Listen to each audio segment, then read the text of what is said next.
Bomba! Então para tudo que você está fazendo, porque isso aqui é urgente, é breaking news e é uma bomba. Olha aí.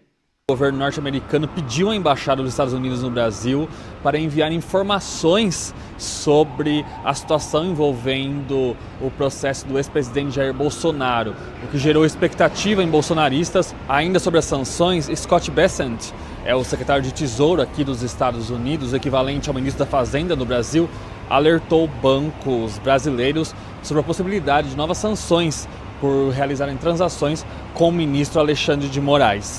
Mesmo sob ataques sem precedentes, o Brasil optou por resistir e defender sua democracia, reconquistada há 40 anos pelo seu povo, depois de 2 décadas de governos ditatoriais. Não há justificativa para as medidas unilaterais e arbitrárias contra nossas instituições e nossa economia. A agressão contra a independência do Poder Judiciário é inaceitável. Essa ingerência em assuntos internos conta com o auxílio de uma extrema-direita subserviente e saudosa de antigas hegemonias. Pessoal, eu estou ouvindo aqui agora a fala do Lula e ele está dobrando a aposta, atacando os Estados Unidos, chamando eles de antidemocráticos e se colocando como verdadeiro defensor da democracia. Olhem só o que esse homem vai causar com o nosso país. Prestem bastante atenção. O Brasil agora enfrenta grandes tarifas em resposta aos seus esforços sem precedentes para interferir nos direitos e liberdades de cidadãos americanos, com censura, repressão, instrumentalização judicial e corrupção, e alvejando críticos políticos dos Estados Unidos. Eu tenho um pouquinho de problema falando isso, porque eu tenho que falar. Eu estava entrando e o líder do Brasil estava saindo. A gente viu ele, eu vi ele, ele me viu, e a gente deu um abraço. A gente deu um abraço e eu falei, dá para acreditar que eu vou falar isso em só alguns minutos? Mas a gente concordou em nos encontrar semana que vem. A gente teve só 20 segundos para falar. E olhando para trás, eu estou feliz que eu esperei, porque o teleprompter não funcionou muito bem, não deu muito certo aqui. Mas a gente conversamos um pouco e concordamos em nos encontrar semana que vem para discutir os interesses. Ele parece um cara bem legal. Ele gostou de mim, eu gostei dele. E eu só faço negócio com gente que eu gosto. Quando eu não gosto deles, quando eu não gosto das pessoas, eu não gosto delas. Mas pelo menos por uns 39 segundos tivemos uma ótima conversa. E é um bom sinal, é um bom sinal. Mas também no passado, o Brasil, dá para acreditar? Ele colocou tarifas injustas no nosso país, mas agora, por causa das nossas tarifas, nós estamos dando troco, e a gente está dando troco bem forte. E como presidente, eu sempre vou defender a nossa soberania nacional e os direitos dos... Não sei se vocês perceberam, o Paulo Figueiredo até comentou, mas tem uma armadilha aí. O Trump deixou uma armadilha para o Lula. O que o Lula falou naquela entrevista com a jornalista da BBC? Que nós mostramos aqui, se eu não me engano. Que ele não quer falar com a gente. Eu não ligo porque ele... Mas você não ligou? Mas ele falou que você podia ligar, que ele falava com você. Por que você não tentou ligar? Né? E ele fica fugindo da pergunta o tempo inteiro e diz que não ligou porque o Trump não quer falar com a gente. Então, agora, na ONU, o Trump falou que quer sim falar com o Lula. Entende a armadilha que ele jogou pro Lula? Agora o Lula é obrigado a negociar com o Trump, senão o mundo inteiro vai saber que quem não quer negociar é o Lula. E mais, se ele sentar... Por isso que é uma armadilha, porque não tem saída pro Lula. Porque se ele sentar na mesa com o Trump, o que o Trump vai pedir a ele, o Lula não pode dar. Porque o Trump vai querer classificar os narcotraficantes brasileiros em terroristas, tá? Eu já falei isso aqui, a mídia só descobriu depois, né? Como a gente adiantou também isso, a gente falou que o Trump, ele quer acabar com o narcotráfico na América Latina. Tá? Principalmente o narcotráfico que vende drogas para os Estados Unidos. Né? Então ele não vai aceitar mais essa história de passar pano, de conviver com o narcotraficante internacional. Tá? Esse tempo acabou. Ele declarou uma guerra. É uma operação de guerra. Chegou hoje, eu acho que mais um navio de guerra no Caribe, né, americano. Então, assim, se for ver a frota de guerra que está agora, nesse momento, no Caribe, é um negócio imenso. É uma quantidade imensa ali. Nenhum país do mundo sobrevive àquela quantidade de navios de guerra que estão hoje no Caribe. Tá? Então, o Trump criou uma operação de guerra, ele não vai passar pano, ele não vai pegar leve com o narcotraficante internacional. Tá? Ele quer acabar com essa história de drogas sendo vendidas nos Estados Unidos, chegando aqui. Tá? E é óbvio, levando milhões, bilhões, se não trilhões de dólares todos os anos para traficantes internacionais. Então, Isso daí vai ser com certeza um dos pontos, tá? O Trump chegou a comentar um pouco sobre isso no discurso dele. Então isso vai ser um dos pontos da negociação. Outros pontos da negociação é a questão da censura das redes sociais. O Lula também não vai poder ceder aí. E o terceiro ponto é o Jair Bolsonaro. O Trump não vai aceitar um julgamento fake. Não adianta. A mídia pode inventar a narrativa que for. O Lula pode falar o mundo fantástico dele lá na ONU à vontade. A administração Trump não vai cair em narrativa. A administração Trump quer fatos. Ah, é? Ele tentou um golpe de Estado? Cadê a prova? Cadê a prova da tentativa? Porque até agora o que se tem é, talvez, em algum momento, o Bolsonaro tenha pensado. Porque a única coisa que você sabe, todo aquele julgamento, toda aquela acusação é, bem, talvez, em algum momento, o Bolsonaro tenha pensado sobre isso. Né? E talvez ele tenha falado isso em uma reunião. Né? No máximo 2 reuniões. Quer dizer, não tem nada.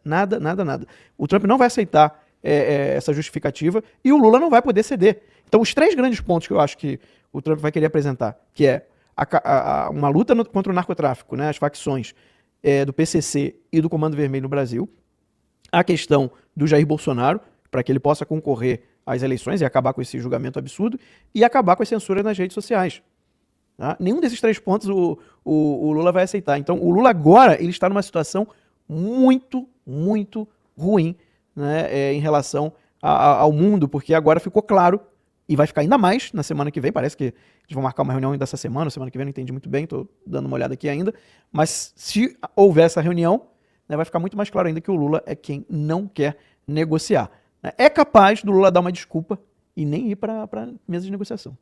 Agora há pouquinho, que Donald Trump se encontrou com o Volodymyr Zelensky recentemente, e havia uma expectativa de que os Estados Unidos fossem fazer algum tipo de sinalização, de ajuda com armamentos, pressão contra a Rússia, e o resultado que a gente teve foi Zelensky sendo profundamente pressionado pelo presidente americano e saindo, batendo a porta sem nem ser levado à porta pelo presidente americano, tudo isso na Casa Branca.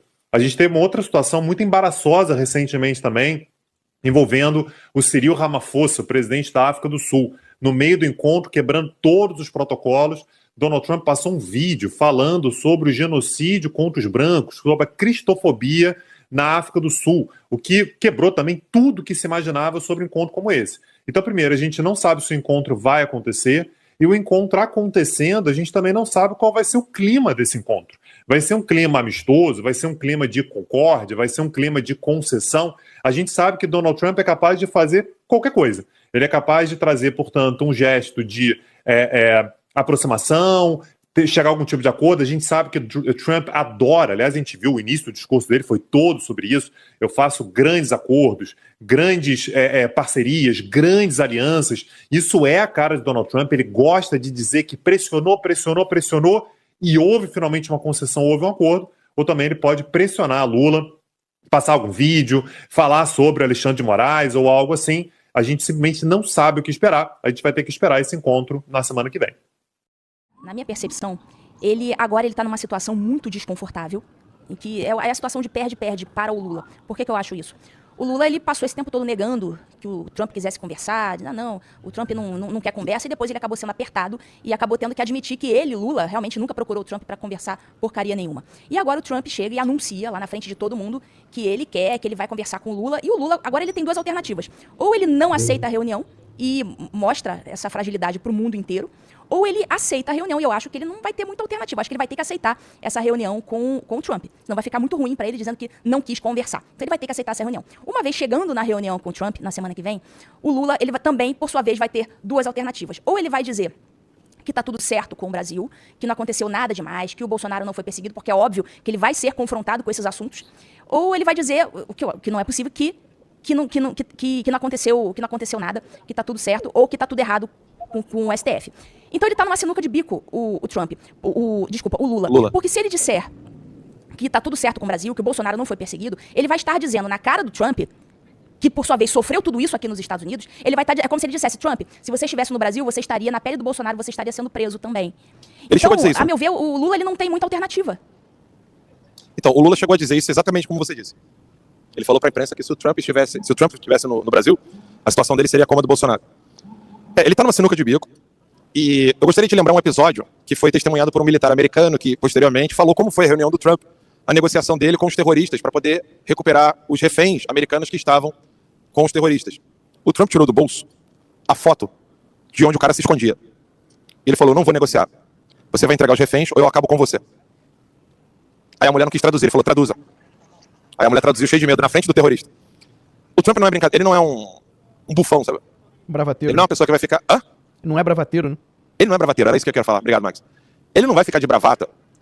Ele, além de ser um dos países que tem bomba nuclear, é o país que mais tem poder bélico no mundo. O Lula não tem poder bélico. Zero. Mesmo que ele tivesse o apoio de China e Rússia, ele não teria apoio bélico suficiente para com um confronto, por exemplo, com os Estados Unidos. Em um confronto com os Estados Unidos. Então o que ocorre é o seguinte, é óbvio que nós não estamos falando de confronto bélico. Mas o Brasil caminha para essa direção num futuro não muito distante se continuarmos nesse rumo e nessa velocidade. É uma questão de gráfico, né? Você vê o que está acontecendo com o Brasil nesse exato momento e o que pode acontecer com o Brasil daqui a alguns anos. Então a negociação que o Lula tem que fazer com o Trump agora é manter as relações comerciais com os Estados Unidos, manter as relações diplomáticas, só que quem ditará os termos é o Trump. Se o Lula não concordar, ele vai romper com essas relações. Nós entraremos num período muito difícil no Brasil, mas é bem pior para o Lula, em longo prazo. Primeiro é o seguinte, foi um discurso longo, onde ele reafirmou diversas políticas, como migração, colocou a ONU no seu devido lugar, né? Então um órgão que inclusive ele chama de corrupto, chega a citar a construção de prédio muito assim, superfaturado, né? Deixa sugerido isso, ou melhor, explícito. Na pauta ambiental, ele destrói a pauta ambiental, a mesma pauta que o Lula defendeu. Então, ele reafirmou aquilo que ele sempre foi. E ele também, com relação ao Lula, ele reafirmou a sua estratégia, que foi vitoriosa e sedimentou o seu sucesso profissional, que é ser um excelente estrategista, um excelente negociador. Então, ele estressou a situação. Agora, ao que tudo indica, ele vai se sentar à mesa com o Lula, na posição que ele quer, no local que ele quer e quando ele quiser. Então o Lula vai ter que aproveitar uma rara oportunidade para sentar-se com o Trump, ter momentos valiosos, com a obrigação de trazer alguma notícia positiva para o Brasil. Lembrando que sentar-se no salão oval, isso por si só não quer dizer vitória. Muito pelo contrário. Vale lembrar, né, por vezes, quando o presidente da Ucrânia, o Zelensky, sentou-se lá, quando o Ramaphosa, da África do Sul, sentou-se lá, quando o premier britânico sentou-se lá, e todos eles, o Trump não sorriu para nenhum deles. Muito pelo contrário, colocou todos eles no seu devido lugar, jogando em casa. Então, eu não olhei com nenhuma surpresa esse posicionamento do Trump. Há, certamente, aqueles que vão querer vender a minha pouca influência, que são os mesmos que falavam que a Magnitsky não seria aplicada no Moraes, os mesmos que não apostavam que depois da Magnitsky no Moraes, né, continuaria a pressão alta norte-americana. Então o Trump está fazendo aquilo que ele é mestre em fazer. E longe disso, se for necessário, né, longe de acabar com essa alta temperatura vinda dos Estados Unidos, o Trump continuará perseguindo o seu objetivo, que é preservar as empresas americanas, proteger os cidadãos americanos, como recentemente fez, regulamentando a política da diplomacia de reféns, né? E também resgatando a democracia no hemisfério ocidental. Ele é muito crítico e segue sendo do sistema judiciário brasileiro, do sistema judiciário brasileiro, porque ele sofreu na pele essa caça às bruxas que ele atribuiu ao Bolsonaro. Muito importante, né? Os Estados Unidos deu continuidade, fez mais uma rodada de sanções. E por que isso aconteceu? E mais, qual foi o impacto disso? Que a esposa do Moraes foi sancionada, acho que todos vocês já sabem. Mas, e as outras pessoas? Quem são elas? O que mais, além da esposa do Moraes, ocorreu na data de ontem? Então, eu queria começar aqui fazendo uma análise dessa postagem aqui do secretário de Estado, Marco Rubio, né? E ele diz lá, porque é importante você ler, porque nessas entrelinhas aqui tem muita coisa, tá, pessoal?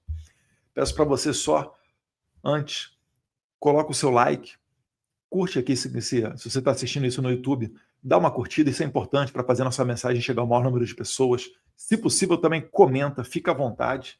Mas isso daí deu um gás e deu uma sacudida ontem, inclusive em muita gente que já estava precificando governador democrático eleito em 2026. A gente vai chegar lá, a repercussão disso tudo aqui nos bancos e no mercado financeiro, mas eu quero começar pelo Marco Rubio, porque é importantíssimo. Está lá, o secretário de Estado norte-americano, quem dita a política internacional dos Estados Unidos. Tá? É como se fosse o equivalente ao chanceler brasileiro, o chefe da MRE. E o Marco Rubio, descendente de cubanos, escreveu: os Estados Unidos estão sancionando uma rede de apoio fundamental ao violador de direitos humanos Alexandre de Moraes, incluindo a sua esposa e a sua holding, o Lex Institute. Que isso sirva, aqui vem uma parte importante. Então, primeiro, sancionar o Alexandre de Moraes com a Lei Magnitsky significa, popularmente, decretar a pena de morte financeira ao Alexandre de Moraes. Então, não faz sentido que você decrete, né, que você decrete essa medida, que você intervenha ali na vida financeira do Moraes, mas que isso não surta o efeito necessário. Então, sancionar a Vivi é continuar, né, é dar continuidade na área de atuação financeira do Alexandre de Moraes, da família dele. E aqui vem uma parte que eu destaco como a parte mais importante: que isso sirva de alerta para outros que ameaçam os interesses dos Estados Unidos, protegendo e facilitando a atuação de atores estrangeiros como Moraes. Vocês serão responsabilizados. Então aqui, o que está falando o Marco Rubio? Que tem mais gente além do Moraes no radar norte-americano. E se eles conseguiram chegar ao Moraes, chegar à esposa do Moraes, se o Marco Rubio está dizendo que tem mais gente dando suporte, ele está falando que podem vir mais ações por aí. É a interpretação que você extrai dessa parte. E ele fala aqui, num tom bem alto, né, que isso sirva de alerta para outros que ameaçam os interesses dos Estados Unidos. Eu não vou aprofundar aqui na diplomacia dos reféns, tá? Que o Trump ele deu uma aprofundada e criou uma política de Estado através de decreto para que não permita que americanos sejam presos, né, através de ordens, né, de juízes como Alexandre de Moraes no exterior. Mas eu queria resgatar uma notícia aqui com vocês, que é essa daqui. Ela está em inglês porque eu fiz questão de twittar essa imagem em inglês, porque essa foi a imagem também utilizada pelo Christopher Landau, que é diretor do State Department, é o 02, é o braço direito do Marco Rubio. Ele falou que, olha, se essa... Ele falou mais ou menos o seguinte, né, que se essa notícia da Mônica Bergamo for verdadeira, que os brasileiros tinham que ficar preocupados, né, devido à reação que poderia vir dos Estados Unidos. E está falando dele basicamente essa notícia aí da Mônica Bergamo. Eu, inclusive, peguei essa postagem no X do Christopher Landau e coloquei embaixo vários exemplos onde a Mônica Bergamo ela serviu de porta-voz de ministros do STF. Nesse caso aqui, essa notícia está falando o seguinte, né, que Trump vai levar Bolsonaro direto para Papuda. Aí eu puxei uma setinha ali, porque Papua ficou a tradução, mas os americanos provavelmente não entenderiam, eu botei prisão regular. Então Trump vai levar Bolsonaro direto para Papuda se as sanções contra o Brasil aumentarem, diz ministro da Suprema Corte. Então isso daqui, na verdade, é o quê? Isso foi entendido como uma ameaça pelas autoridades americanas, pelo Marco Rubio. Eu acho que pelo menos uma das claras ameaças é essa daqui. Até porque o próprio Christopher Landau comentou. Então, essa ameaça de levar o Bolsonaro para Papuda moveu os Estados Unidos a fazer essa movimentação nesse tabuleiro de xadrez. Tá? E não foi só o Marco Rubio.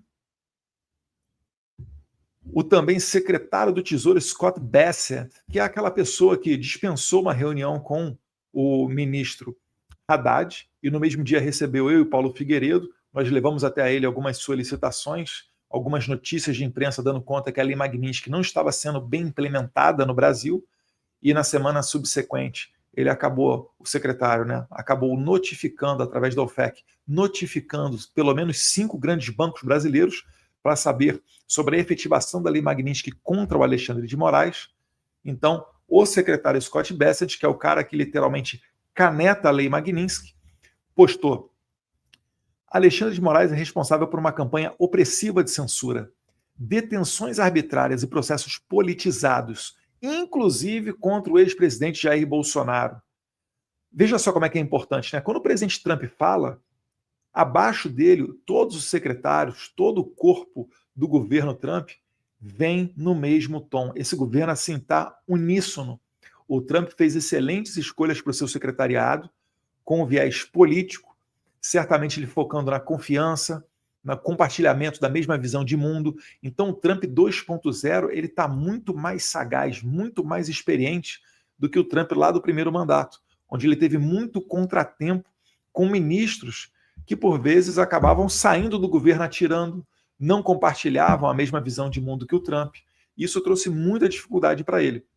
Então, aqui, o Scott Bessent, né, falando que, abre aspas, Alexandre de Moraes é responsável por uma campanha opressiva de censura, detenções arbitrárias e processos politizados, inclusive contra o ex-presidente Jair Bolsonaro. A ação de hoje deixa claro que o US Treasury, que é o secretariado dele, né, o Tesouro Norte-Americano, continuará a perseguir indivíduos que forneçam apoio material a Moraes enquanto ele viola os direitos humanos.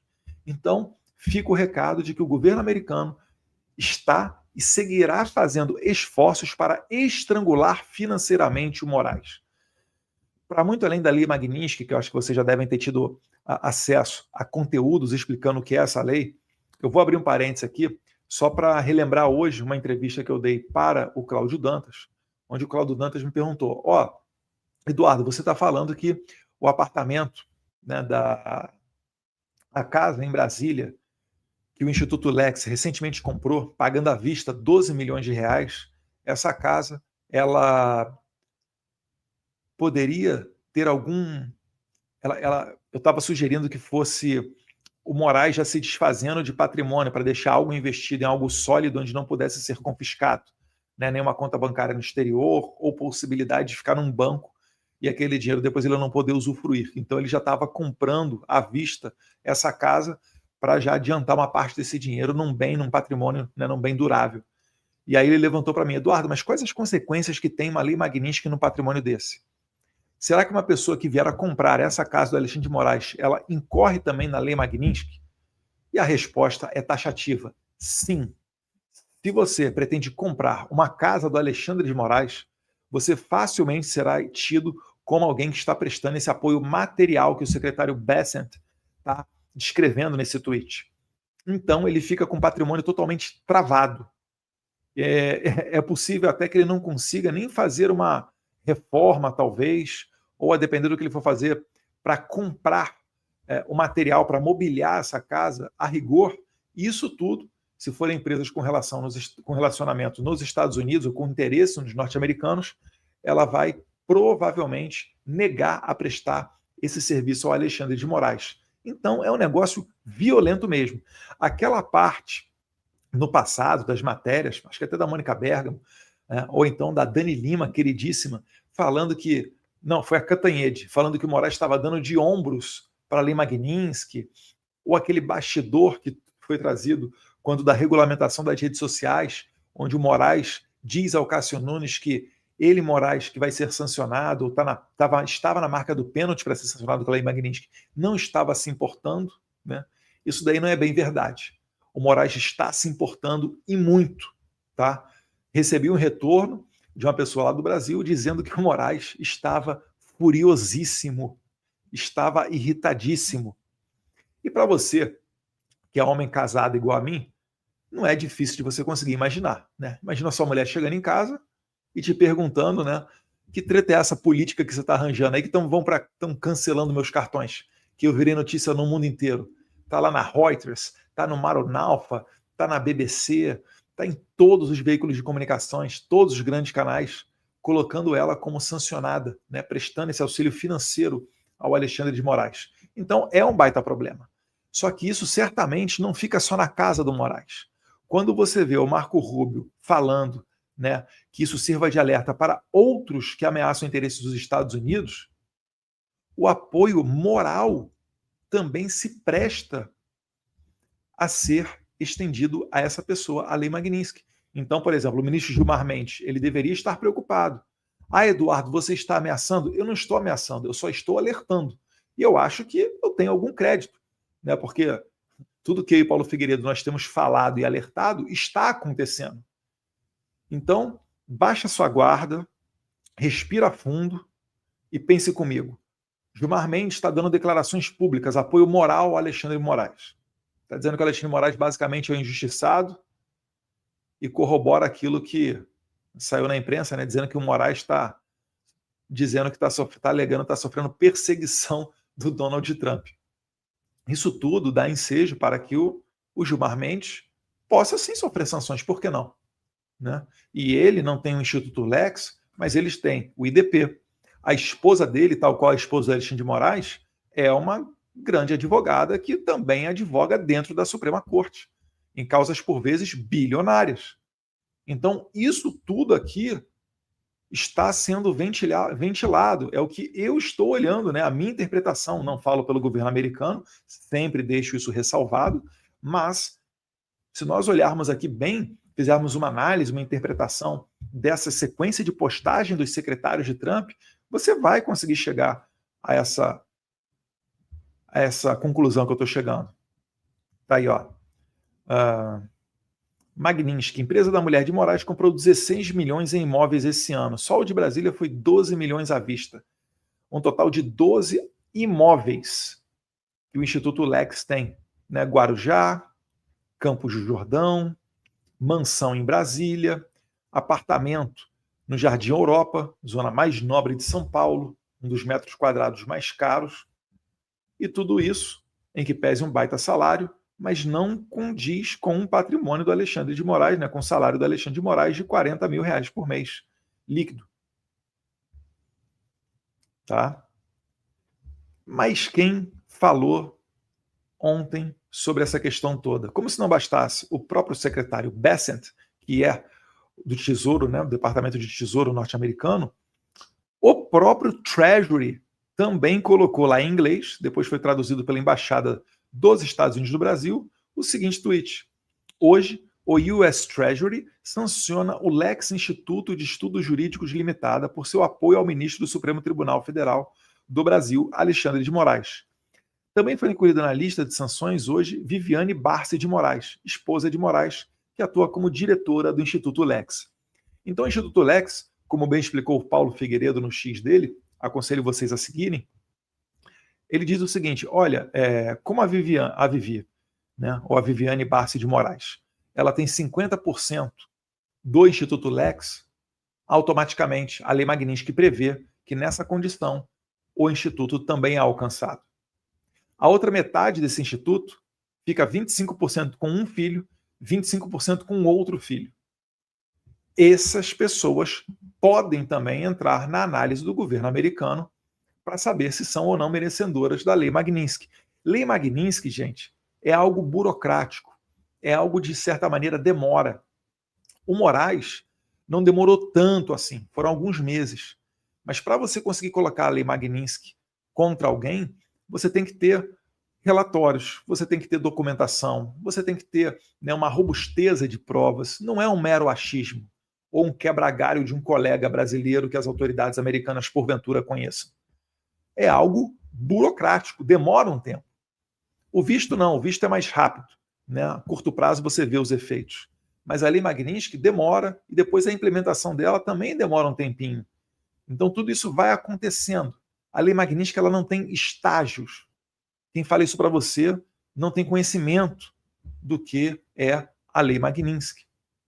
Ela tem sim aplicabilidade que vai, com o passar do tempo, sendo executada, porque são muitas empresas americanas. A rigor, o Alexandre de Moraes ele não pode nem viajar de American Airlines, ele não pode nem ter um iPhone, ele não pode ter o WhatsApp. Então, aos poucos, as medidas vão sendo implementadas.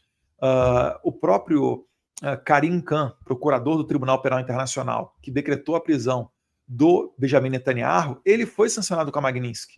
E demorou mais de 1 mês e meio para ele sentir os efeitos da lei. Então, tudo isso está vindo agora. Não se engane.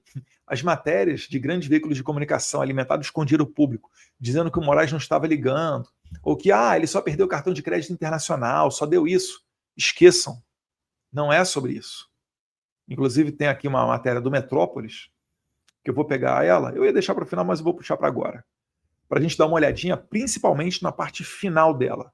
Tá? Olha aqui comigo, que vai ser interessante. Essa questão dos bancos também. O encontro de Lula e Trump acontece após uma escalada de tensões. Ele está falando que pode ocorrer, um possível encontro. Então, ontem a imprensa ficou cogitando a possibilidade do Lula encontrar com o Trump, porque eles podem se cruzar na antessala preparatória para o discurso da ONU. Mas, até a data de ontem, não havia, ontem que eu digo é segunda-feira, dia 22, não havia na agenda oficial de Trump encontro com Lula, uma bilateral pelo menos. Talvez eles se cruzem antes na antessala, vamos ver como é que vai ser isso aí na Assembleia Geral da ONU, mas aqui abre o jornalista do Metrópolis, esse é o Samuel Pancher? Não tenho certeza agora, mas enfim, falando desse possível encontro. Entre Brasil e Estados Unidos. Nessa segunda-feira, os Estados Unidos sancionaram a esposa do ministro Alexandre de Moraes e o escritório de advocacia do qual ela é dona, com base na lei Magnitsky. Outras autoridades brasileiras perderam o visto para entrar aqui nos Estados Unidos, como é o caso do advogado-geral da União, Jorge Messias. Outro ponto que chamou a atenção é que o governo norte-americano pediu à Embaixada dos Estados Unidos no Brasil para enviar informações sobre a situação envolvendo o processo do ex-presidente Jair Bolsonaro, o que gerou expectativa em bolsonaristas sobre uma eventual citação ao caso durante o discurso de Donald Trump. Ainda sobre as sanções, Scott Bessent, é o secretário de Tesouro aqui dos Estados Unidos, equivalente ao ministro da Fazenda no Brasil, alertou bancos brasileiros sobre a possibilidade de novas sanções por realizarem transações com o ministro Alexandre de Moraes. Então tá aí, o secretário Bessent alertando mais uma vez os bancos. Lembra, algumas semanas atrás, o FEC mandando ofício perguntando para pelo menos 5 instituições financeiras, acho que foram as maiores, Itaú, Bradesco, Banco do Brasil, BTG, Safra, não sei exatamente, mas enfim, perguntando sobre a implementação da lei Magnitsky contra Alexandre de Moraes. Agora Scott Bessent categoricamente se interessando também diretamente neste assunto. Ao que parece, a temperatura está aumentando lá pelo lado dos norte-americanos. Quem achava que estava tudo em banho-maria, fizeram um acordo, dosimetria, vai estar tudo certo? Esqueça, meu amigo. É bom você reanalisar o seu cenário. E eu estou falando isso por quê? Porque ontem também aqui nós temos as ações de bancos caem em bloco em meio a incertezas externas. Então deu uma sacolejada no tabuleiro político também. Olha que bacana. Hoje o governo dos Estados Unidos inclui a esposa do ministro Alexandre de Moraes na lista de sancionados pela lei Magnitsky por Valor Invest. Então dando uma sacolejada aí também no mercado financeiro, o pessoal se reprogramando, se reposicionando. Isso daí também é muito interessante. E o que estava trazendo ali a matéria do Metrópolis é que teve mais gente também que foi sancionada. Tá? Deixa eu ver aqui.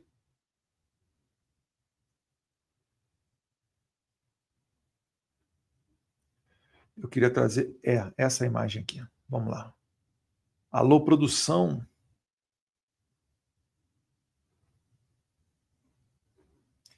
Aqui a gente faz quase... Calma aí, cadê?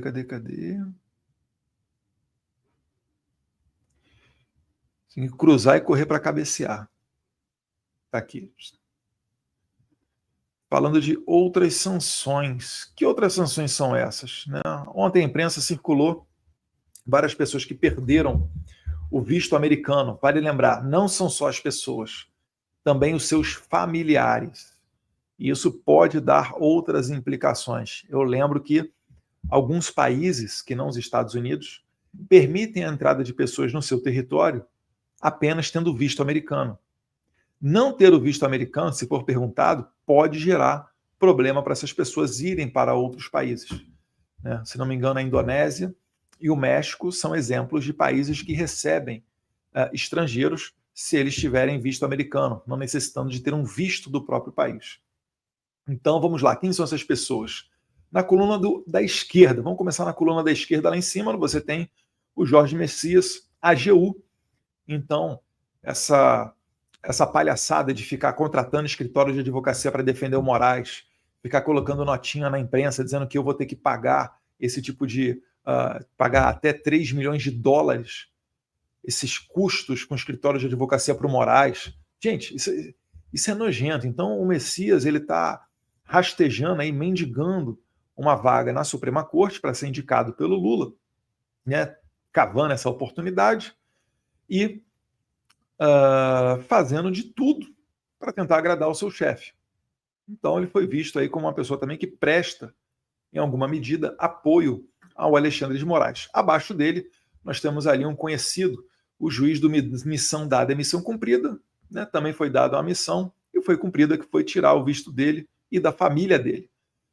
Um tempo atrás também circulou umas fotos em redes sociais, uns vídeos de pessoas vestidas com roupas de alto luxo, atribuíam, eu não tenho certeza, né, a familiares do Benedito Gonçalves.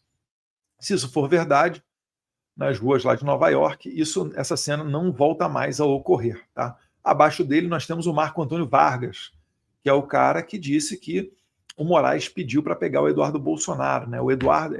ele quer pegar o Eduardo Bolsonaro. Essa fala foi feita por essa pessoa, está abaixo ali do Benedito Gonçalves, é o Marco Antônio Vargas, é um dos juízes auxiliares do Alexandre de Moraes. Nessa foto aí tem 3 deles sendo sancionados. Tá? Abaixo dele, nós temos aí a única mulher, representando as mulheres, Cristina Yukiko Kusahara.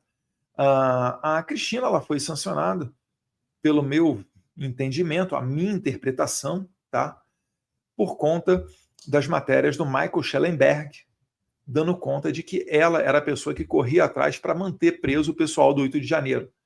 Então, quando teve 8 de janeiro, até a PGR pediu a soltura de algumas pessoas. E a Cristina segurou essas pessoas presas, mandou para o Tagliaferro e para a equipe aí do Alexandre de Moraes pedidos para que fossem levantadas as redes sociais dessas pessoas, buscando motivos para que elas não fossem postas em liberdade. Então teve gente criticando o Lula, teve gente dizendo que, enaltecendo a Constituição, que o que estava acontecendo não era constitucional, teve gente de verde e amarelo, e a Cristina estava aceitando qualquer coisa para manter as pessoas presas. Então fica aí essa suave retaliação, né, de uma pessoa que se prestou a esse trabalho lixo, ridículo, nojento, repugnante de prender pessoas com base em fotografias e opiniões nas redes sociais. Né? Cristina Yukiko Kusahara, aliás, todas essas pessoas das fotos aí, né? Eu acho que apenas perder o visto está muito barato. Do lado direito, acima, você tem o AGU, José Levi, foi AGU durante o tempo do presidente Bolsonaro, mas também foi secretário da presidência do TSE em 2022. Ele acabou sendo responsável por exonerar um servidor do TSE que mandou um e-mail ao seu superior cientificando de que aquele escândalo do radiolão era verdadeiro, que existiram rádios que não veicularam a propaganda eleitoral do PL do Jair Bolsonaro. Quando ele mandou esse e-mail para o seu superior, ele depois saiu do prédio, pegaram o crachá dele, trancaram o computador dele e nunca mais deixaram essa pessoa ter acesso a nada dentro do TSE. Ou seja, né, o AGU José Levi, que é esse da direita no alto, se prestou a blindar Alexandre de Moraes, serviu ao aparato industrial de censura, interferiu na eleição de 2022, portanto, foi merecedor dessa sanção de perda de visto. Mais uma vez, né, a todos eles, está muito barato, não achem que pode parar por aí, tá? Porque essas pessoas, como elas foram vistas como engrenagem, né, uma peça dessa engrenagem que o Alexandre de Moraes é o motor, todas elas há, com certeza, o risco de se evoluir para uma Magnitsky. E aí a coisa fica pior. Abaixo do Levi, coluna da direita, segunda fileira ali embaixo, nós temos também já conhecido, o Ayrton Vieira, que junto com Marco Antônio Vargas eram os dos juízes aí auxiliares do Alexandre de Moraes e também fazia esse patrulhamento junto com ONGs, com agências de checagem de fato. Aquele tempo, Tagliaferro ainda estava trabalhando com Moraes, então é uma pessoa que trabalhou para a derrubada de perfis, para a censura e para manter as pessoas do 8 de janeiro presas. Abaixo, o mais novo deles é o Rafael Henrique Janela Tamay Rocha. Muitos de vocês devem reconhecê-lo por conta das oitivas do processo do 8 de janeiro. Ele é que ouviu o Felipe Martins, não queria deixar o Felipe Martins falar, né? Ficou ali fazendo pouco da defesa. Enfim, isso daí é para dizer o de menos, tá? Mas é também um braço do Alexandre de Moraes, foi visto, foi enxergado como prestando algum tipo de apoio, acabou sendo sancionado também. Isso daí, gente, essa leva de sanções com retiradas de visto, isso é algo que pode facilmente ocorrer diversas vezes. Cada vez que venha a necessidade, a oportunidade, a conveniência das autoridades americanas, eles podem perfeitamente fazer mais uma leva da retirada de mais vistos de outras autoridades. Por exemplo, né, agentes, delegados da Polícia Federal, né, principalmente os colegas lá da DIP, a Divisão de Inteligência Policial, essas pessoas podem perfeitamente vir a perder os seus vistos e entrar num processo mais profundo de análise para a aplicação da Lei Magnitsky, porque prestam apoio material ao Alexandre de Moraes. É a Gestapo do Alexandre de Moraes. Então, isso tudo dito, eu queria só finalizar colocando aqui também o que o... Deixa eu colocar aqui. O que o Marco Rubio botou porque o Marco Rubio, ele colocou também, não só na sua postagem, esqueci de mencionar isso aqui, mas ele também colocou no site do State Department uma declaração, um comunicado de imprensa, uma nota à imprensa, dizendo dessa ação norte-americana de ontem. Então, traduzi, né? Estava originalmente em inglês, botei aqui no site para traduzir para português. Rede de apoio ao sancionador do juiz brasileiro Alexandre de Moraes. Então, é o pessoal sancionado aí que faz parte da rede de apoio do Moraes. Está ali comunicado de imprensa, Marco Rubio, secretário de Estado, 22 de setembro, data de ontem. Hoje, os Estados Unidos estão sancionando os facilitadores do ministro Alexandre de Moraes do STF, incluindo a esposa de Moraes, que é a Viviane Barça de Moraes, a sua holding, que é o Instituto Lex. Moraes foi indiciado em 30 de julho por grave violação de direitos humanos. Foi quando ele tomou a Lei Magnitsky. Ele tem usado a sua posição para instrumentalizar os tribunais, autorizar prisões preventivas arbitrárias e suprimir a liberdade de expressão. Essas ações se baseiam em uma série de ações tomadas pelo governo Trump para responsabilizar Moraes por abuso de autoridade, criação de um complexo de censura, ataque flagrante a oponentes políticos, né, inclusive o Jair Bolsonaro, e graves violações de direitos humanos. Aqueles que protegem e permitem que atores estrangeiros malignos como Moraes ameaçem os interesses dos Estados Unidos também serão responsabilizados. Meus amigos, sair de uma sanção de Lei Magnitsky é algo complicadíssimo, tá? Não é uma coisa que vai mudar de um governo para o outro. Eu vi uma grande personalidade do mercado financeiro dizendo que tem gente no mercado já precificando que o governo Trump dura 4 anos, então daqui a pouquinho termina, daqui a 3 anos termina, e aí eles conseguem reverter tudo isso que está sendo feito. Eu não seria tão confiante assim. A reversão, uma eventual reversão, ela é muito difícil. E antes disso, ela passa por uma não sucessão do Trump. Todo mundo está vendo que existem pessoas que podem suceder o Trump. O seu vice-presidente, J.D. Vance, senador por Ohio, né? O seu próprio secretário de Estado, Marco Rubio, dentre outras pessoas, ventilam como possíveis sucessores do Trump.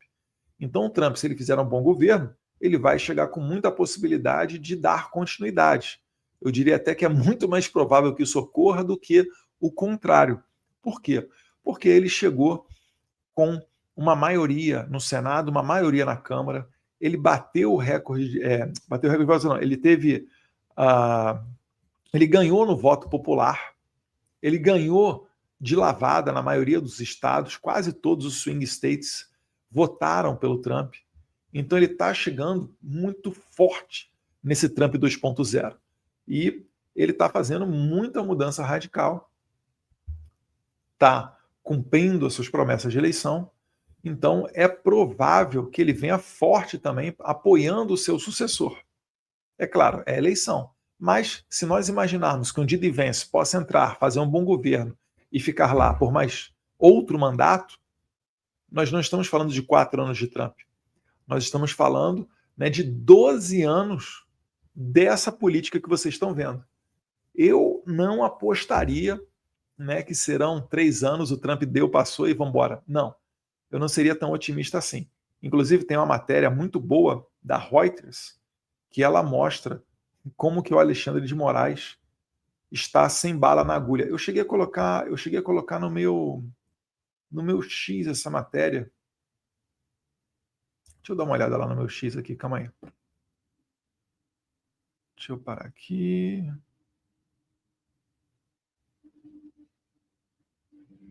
Deixa eu pegar aqui, ó.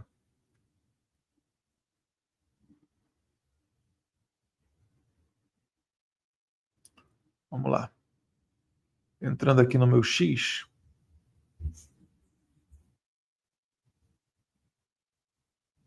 Essa aqui é uma matéria interessante também, tá? Que os Estados Unidos estão considerando sancionar todo o Tribunal Penal Internacional. Procuradores, juízes, investigadores, para todo mundo. Então, para quem acha que os Estados Unidos está de brincadeira, eu sugiro pensar 2 vezes. Tá? Tem a nota pública que eu postei junto com Paulo Figueiredo. Essa daqui. Deixa eu ver se está bonitinho para vocês aqui. Tá. Estados Unidos visam a esposa do juiz da Suprema Corte Brasileira com sanções. Isso aqui, na verdade, é a Reuters, estava em inglês, e essa aqui é a tradução automática para português. Provavelmente deve ser a tradução Google. E aí lá embaixo eu fiz questão de frisar. Seus advogados, os advogados do Moraes, disseram que vão apelar da condenação, embora os juristas digam que as suas chances de sucesso são remotas. Por que eu estou trazendo isso? Para justamente lembrar, né, que reverter a lei Magnitsky é difícil. Primeiro que o Moraes vai recorrer a um tribunal e a lei Magnitsky ela é ato do poder executivo, ela não está dentro do judiciário. E nos Estados Unidos existe uma verdadeira separação entre os poderes. Então, para o judiciário interferir numa política de Estado que é embasada em uma lei, que é a lei Magnitsky, de 2012, estendida em 2016, isso é muito complicado, para não dizer impossível. Então, o Moraes deve estar descobrindo que nos Estados Unidos não é só você contratar como advogada a esposa de um juiz da Suprema Corte, dar uns milhões para ela e está tudo resolvido. Não. Nos Estados Unidos existe uma coisa chamada lei e, via de regra, eles respeitam, até mesmo quando é um governo democrata. E uma entrevista anterior também, o Moraes, para a Reuters, ele fala que prefere esperar e apostar na diplomacia, né? Ele decidiu esperar. Não é que o Moraes decidiu esperar depois que foi sancionado, decidiu esperar para ver o que ele vai fazer, ou aposta numa reação, numa mudança de ideia do Trump com relação à lei Magnitsky nele. Essas pessoas, elas vivem numa bolha, gente, inacreditável. Eles falam que a gente vive, mas eles vivem numa bolha inacreditável. Achar que o Trump vai mudar de ideia, apostar na diplomacia, contratar escritório de advocacia, botar a AGU para contratar escritório também, sei lá, de lobby, qualquer coisa. Nada disso vai ser efetivo para o caso do Alexandre de Moraes. O Alexandre de Moraes, ele colecionou inimigos dentro dos Estados Unidos, né? Ele deteve o Jason Miller, ele expulsou o X do Brasil, congelou Starlink, mandou ordem de prisão contra a cidadã americana. Enfim, todo mundo deu pancada já no Alexandre de Moraes também. Muita gente, né? O Stephen Miller, que é uma pessoa muito próxima do Trump hoje em dia. Então, o Alexandre de Moraes acabou abusando muito do seu poder. É aquela soberba que precede a ruína. Talvez ele não saiba quando ou como ele vai cair, mas em algum momento ele vai cair. E a gente está vendo isso. E no momento em que ele vai cair, é estressante, ele vai dar suas últimas suas últimas apeladas, é normal, mas depois disso ele cai com tudo. Vai tentar levar o maior número de pessoas com ele, mas eu acho que cada vez menos as pessoas vão cair nessa lorota. Já, inclusive, me disseram que o escritório da Vivi ou o Instituto Lex perderam alguns bons milionários, mas quando eu falo milionário, é milionário mesmo, não é 1, 2, 3 milhões, não. Dezenas de milhões de dólares, vamos ver se confirma ainda hoje essa informação, mas que poderia ter perdido aí o escritório da Vivi Barsi de Moraes depois de ser sancionado. Porque as pessoas que têm dezenas, centenas de milhões de dólares, normalmente elas são sofisticadas o suficiente para ter relação com os Estados Unidos, seja com alguma entidade norte-americana, com algum banco, mas enfim, elas acabam tendo alguma relação. E aí, para que ela vai deixar público um contrato assinado, uma transferência, um PIX para Vivi? Para talvez entrar no radar americano e tomar uma extensão de uma lei Magnitsky, umas sanções secundárias? Então está todo mundo pensando duas vezes. Né? E esse preço só vai aumentando.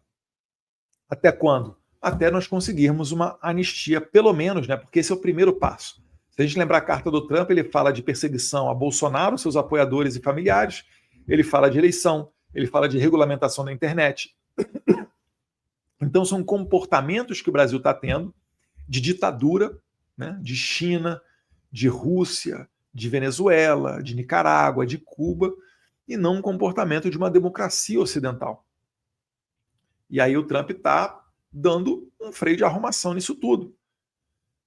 Quando a gente conseguir dar o primeiro passo, que é acabar com a perseguição, e é por isso que a anistia tem que ser ampla, geral e restrita. Por quê? Porque a anistia ampla, geral e restrita, ela começa em 2019. Ela se baseia em fatos e não em indivíduos. Porque se a anistia for sobre indivíduos, a perseguição vai continuar. Vocês estão vendo, semana passada foram abertas 3 novas investigações contra mim. Inclusive tinha uma notícia aqui. No mesma data em que a Viviane Barsi de Moraes é sancionada, a PGR me denuncia por coação em processo judicial. Então, se a anistia for sobre pessoas, a todo momento, o Flávio Dino ele pode desarquivar uma CPI da Covid, pensar um fato de 2021 e ir para trás ir para cima de algum parlamentar. Ele pode fazer perfeitamente isso. Então a perseguição vai continuar. É por isso que a gente quer uma anistia sobre fatos e que comece desde 2019. Por que 2019? Porque foi quando começou da data onde foi criado o inquérito das fake news, que foi um inquérito divisor de águas que iniciou toda essa perseguição. Inclusive até hoje sem conclusão, né? Cerca de 6 anos sem conclusão, o inquérito das fake news. Então é por isso que a anistia tem que ser ampla, geral e restrita. Acabou a perseguição, vai haver a possibilidade da oposição, a verdadeira oposição, se candidatar em 2026. Se vocês forem ver, né, essas 3 investigações abertas contra mim semana passada, uma delas é na Polícia Federal. Vai investigar eu e Gustavo Gayer devido a declarações onde a gente disse, né, que o Banco do Brasil poderia ser atingido pela Lei Magnitsky. Eles estão considerando isso, né, olha, deputados federais, eles estão considerando isso, né, uma possibilidade de crime contra o sistema financeiro brasileiro. Veja o tamanho da loucura. Eu não posso mais dar minha opinião, né, sobre o Banco do Brasil e Lei Magnitsky, que eu estou cometendo crime contra o sistema financeiro nacional. Olha o tamanho da viagem. Essa investigação, estou eu e Gustavo Gayer. Concorda comigo que eu sou favorito para o Senado em São Paulo e o Gustavo Gayer é favorito para o Senado em Goiás? Beleza? Segura aí. Flávio Dino no STF desarquivou a CPI da Covid, aquele circo que foi capitaneado pelo Omar Aziz e pelo Renan Calheiros. Puxou fatos de 2021, dizendo que eu, mais uma vez, Flávio Bolsonaro, favorito ao Senado no Rio de Janeiro, Carlos Bolsonaro, favorito ao Senado em Santa Catarina, Bia Kicis, favorita ao Senado no DF, dentre outras pessoas, eu não sei se o Felipe Barros está nessa aqui também, podemos ter feito o crime de desobediência durante a pandemia. Olha só que loucura. mesmo depois de tudo já ter sido revertido. Esses caras, eles gostam de se mostrar cruéis. Eles querem pegar realmente aquilo que vai botar as pessoas para pensar, nossa, se ele está resgatando esse fato que todo mundo já viu, que não é merecedor de uma investigação, imagina o que ele não faz se tiver alguma coisa minimamente suspeita e verdadeiramente merecedora de uma investigação. É isso que o Flávio Dino quer. Ele está seguindo os passos do Alexandre de Moraes. E se nós tínhamos uma dificuldade para pedir, né, para subsidiar alguma coisa relativa ao Flávio Dino, hoje em dia, cada vez menos temos essa dificuldade, porque ele mesmo vai dando o serviço, vai deixando público rastro de apoio ao Alexandre de Moraes. Portanto, pode ser que ele entre aí, né, quem sabe, no radar das autoridades americanas. E esse fato aqui, para finalizar, gente, esse fato aqui é interessante, né? A PGR denuncia Eduardo Bolsonaro no inquérito sobre coação, porque esse inquérito, essa investigação, é a que foi utilizada para botar tornozeleira no Jair Bolsonaro, para derrubar as suas redes sociais, para censurá-lo e, por último, colocá-lo em prisão domiciliar. Como aquela condenação de 27 anos, ridícula, feita pela primeira turma da STF, ela ainda não transitou em julgado, ainda cabe recurso por parte da defesa do Jair Bolsonaro, esse inquérito aqui, onde ele tomou a tornozeleira, a censura nas redes e a prisão domiciliar, como esse inquérito acabou, porque o PGR ofereceu a denúncia e não ofereceu para o Jair Bolsonaro, ofereceu só contra mim, Eduardo Bolsonaro e o Paulo Figueiredo, então essas medidas cautelares do Jair Bolsonaro, elas devem cair. Bolsonaro deve reaver as suas redes sociais, Bolsonaro deve poder sair da sua casa e ter uma vida normal, saindo da prisão domiciliar, e deixar de usar a tornozeleira. Porque a investigação na qual isso tudo ocorreu já não existe mais. Já virou denúncia, passou para a fase de tribunal. Se nós estivéssemos em um país que respeita a lei, né? Então, veja que eu vi muita gente cobrando, né, tweetando e postando, alertando para isso. Eu vi o Hélio Beltrão, eu vi a Bárbara do Te Atualizei, vi algumas outras mídias, e faz sentido, tá? Seria para Bolsonaro ser posto em liberdade assim que possível, com base nisso daqui. Eu não sei se o pessoal do regime conseguiu atentar para isso, mas é uma verdade inequívoca.